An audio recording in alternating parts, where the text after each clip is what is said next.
Well, hello there all you absolutely magnificent people, and welcome back to another episode of An Ecologist Plays, where we talk about nature while playing games. My name is Will, I'm an ecologist by training, and this is Coral Island, where we are just harvesting some of the plants that we have planted before. And let's just grab that potato right over there. So finally we are harvesting some more crops. We've got the nice potato crop now, and we're just going to go sell most of them again at the store. I do also want to grab some more seeds to actually plant in these vacant spots now, but I'll do that when the shop actually opens at 9.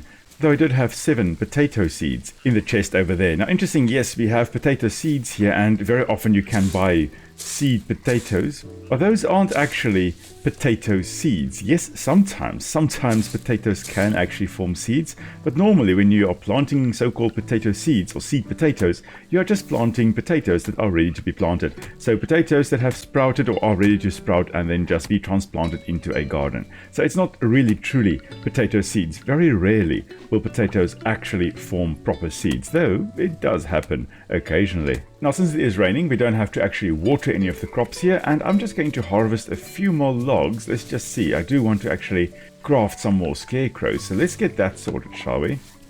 Alright, I actually managed to get quite a few logs there, so we should be able to craft a few scarecrows. That means we can actually try and space these scarecrows out. Oh, it's unfortunately on that seed potato right there. Yeah.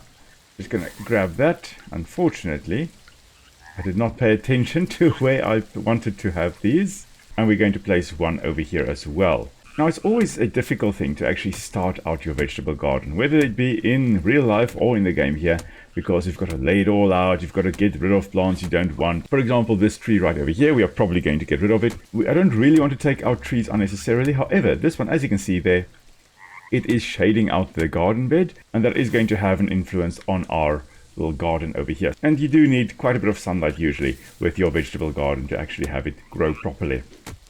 So we're going to have to take that one out. It will give us some wood though that we can then use in some other ways, which would be very nice indeed.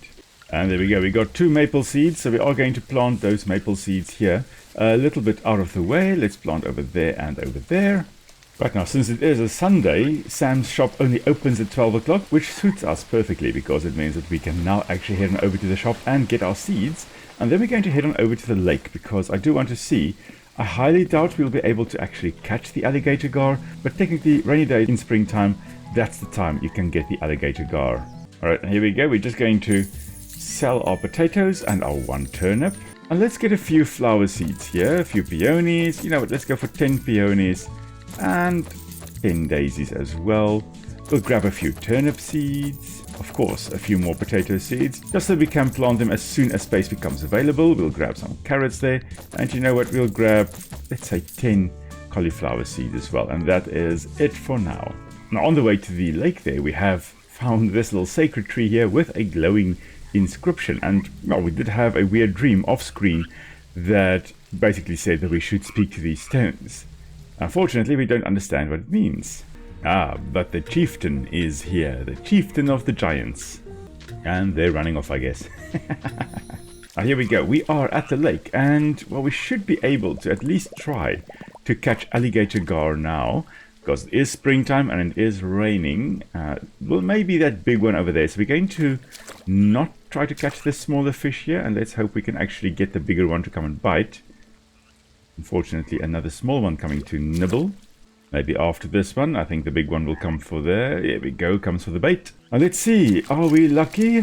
Somehow I doubt we'll be able to catch this thing, because they are very challenging to catch, and while we don't have an upgraded rod yet at all, but maybe if we're patient, we may be able to actually get this done. Watch how this isn't the alligator gar that I'm targeting. Oh man, oh, that would be so funny. Just have to reel it in patiently. There we go. Oh, no, of course it's not. It's just a koi. However, well, we can donate it. So there is a new fish for us to donate. Yeah, the alligator gar, I think, will be much more challenging to catch. So as far as I can see, after a fish had nibbled on the bait, and if you leave it and it starts swimming away, the next closest fish then actually comes for the bait. In this case, it is going to be the big one, and it's probably the alligator gar, which is going to be so challenging. Ooh, we can't even make, we can't even get a dent in. There we go, the line snapped, of course it did. Yeah, we definitely need an upgraded rod to even attempt to catch it. Now we do need to, almost said sacrifice, donate one of these Khoi at the altars here.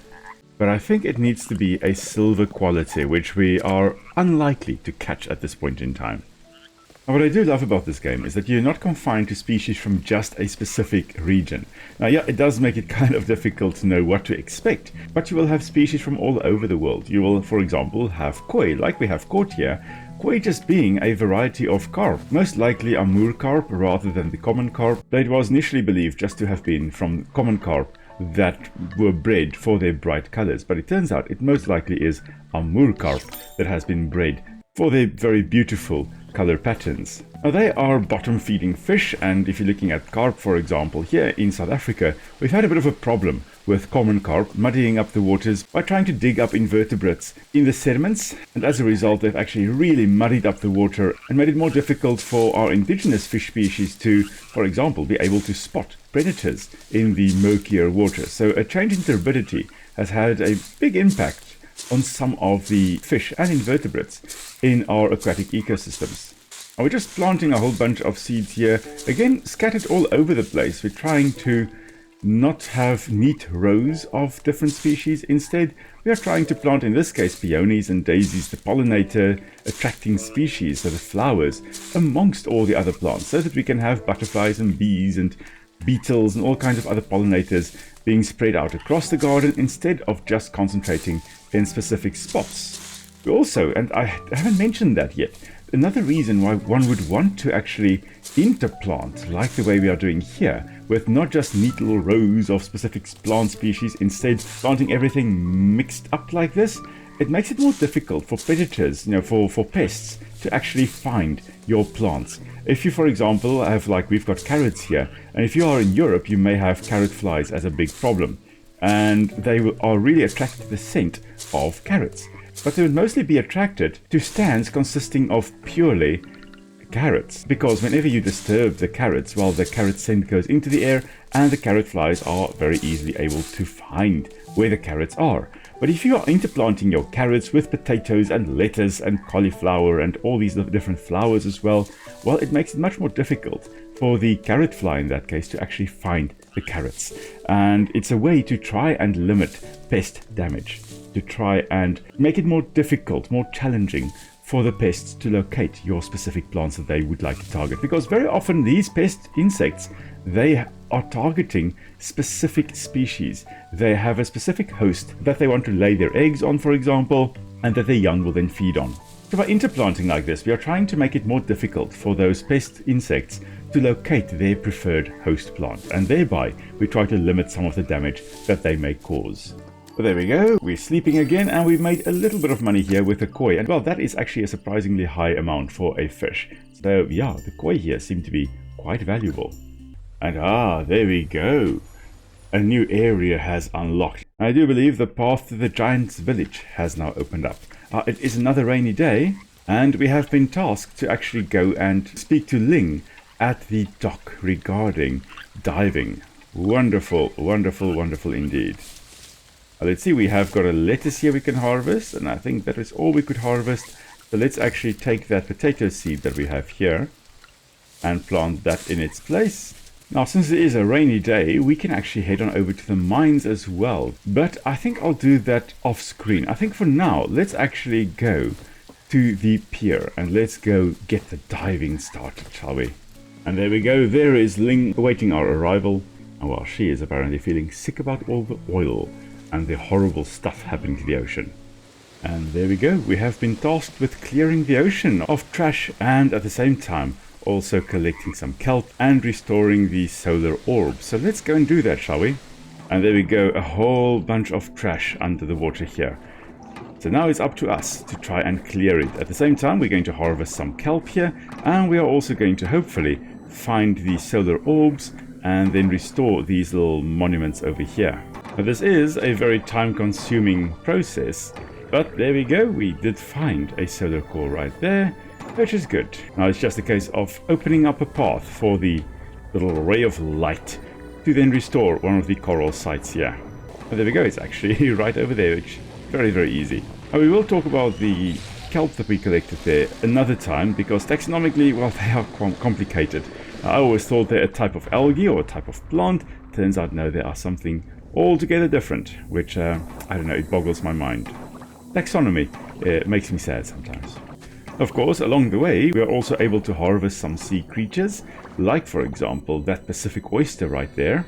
Now, the Pacific oyster, like the one we harvested there, is native to the Pacific coast of Asia, and is also known as the Japanese oyster, but it has been introduced in various places around the world. It's invasive in Europe, it's invasive in the Americas, it even has popped up here in South Africa and in New Zealand as well. So it's quite an invasive species in many areas. Now, oysters, like the Pacific oysters, they are typical R-selected species, meaning that they produce a lot of babies at a time, but most of them will not survive. In fact, one female during a single spawning event may release between 50 and 200 million eggs. That's a lot of eggs. Now, of course, most of those will never reach adulthood. Instead, they will be eaten as they're drifting around in the ocean currents. They will never reach a suitable spot to actually settle. And even the ones that do settle, well, the troubles are not over yet, and a lot of them will in fact still die, eaten by predators, or perhaps just settling too high up on the shore and desiccating in the hot sun. And well, we actually have to leave the ocean here now, because while we are getting tired over here, we're just going to head on back up. So yeah, of those 50 to 200 million eggs, very, very few will actually reach adulthood and then be able to spawn as well. We're just going to pick up some shells here along the seashore. Here we have a cowrie shell, we've got a murex shell, murex being a very, very spiny species. But there goes a tiger beetle. Of course, it is springtime, so they are around, but man, they are fast. No way we can catch them with our nets. We definitely need to set our traps, insect traps, to actually catch them. Now, it is still early, so there is one thing we can actually do, and that is to head on back home and then to follow a little trail to where the giant's village is. But before we do that, let's go put the sea slug that we caught here, the nudibranch, in the museum. Now, interesting, the observation there says that it looks cute, but it's highly venomous and has razor sharp teeth. Now, that is very interesting. I don't actually know of specific venomous sea slugs, although I wouldn't be surprised if there are. There are quite a few snails, quite a few whelks that are considered venomous, I guess. But the nudibranch here is a different group altogether.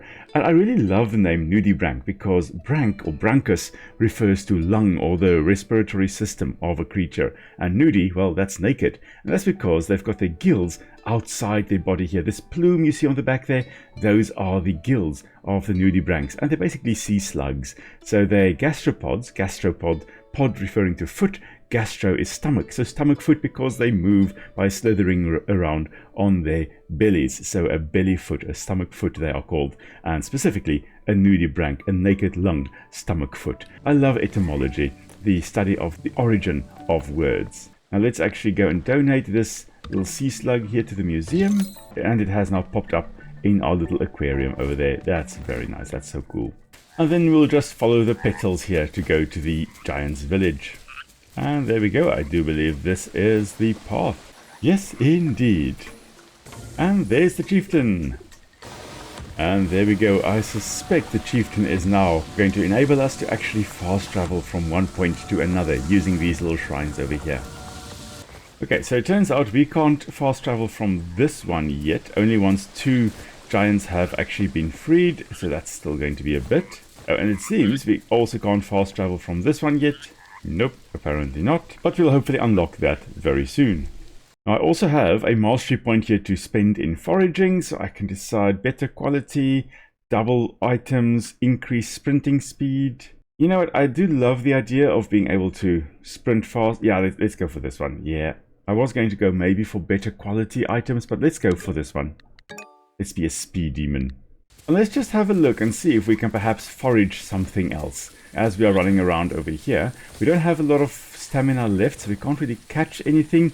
Yes, we have got candied tree seeds that we can eat, but I'd rather keep that for a time that I'm actually mining or have to do something that requires a lot of stamina, and I just don't have enough stamina.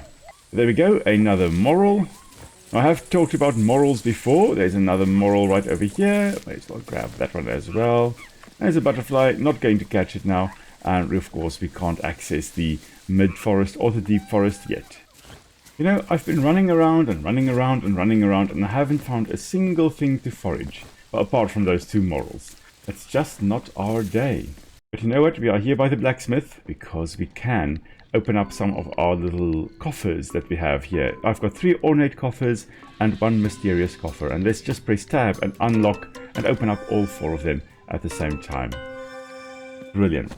Now that has given us the gold earring that we can go and donate, as well as the moonlit earrings that we can also go and donate. So let's go do that then. And there we go, 2 more things donated to the museum. But I think this is going to be a good spot to end for today, everybody. So thank you very much for joining me on our little adventure here. Hope you had fun. Next time we'll carry on. I think off screen I will probably go and mine a bit, just so we can actually make a bit of progress without me having to spend valuable time mining. And we may also try and expand our garden, and we'll probably harvest a few crops next time as well. And very importantly, go on a few more adventures and talk about the wonderful creatures we find along the way. So thank you very much everyone for joining me over here. Hope you had fun, and I'll be back in a few days again with another Enshrouded video. And until then, stay safe everyone. I'll see you all soon. Cheers!